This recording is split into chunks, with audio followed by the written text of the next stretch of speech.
The My Spectrum app lets you manage your Spectrum services from your phone, handling everything from paying bills to tracking usage. First, download the app from the App Store for iOS 15 or higher, or Google Play Store for Android 8 or higher. If you're new to the app, tap Create Account and enter your personal information. You'll need to verify your account via SMS or email code. If you already have a Spectrum account, choose Link Existing Account and enter your username and password. You will also need to verify with your billing address and the last four digits of your account number. Secure your account by enabling two-factor authentication. Now you can easily manage your Spectrum account from anywhere.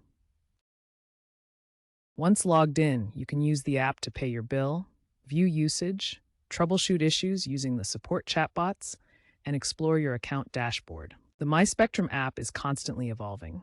Spectrum has integrated an AI assistant for personalized recommendations, like optimizing your data plan. They are shifting towards omni-channel customer service, syncing app, web, and voice interfaces.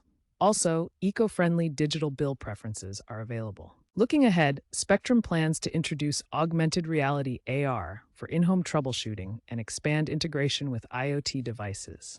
The app will continue to evolve to meet customer needs.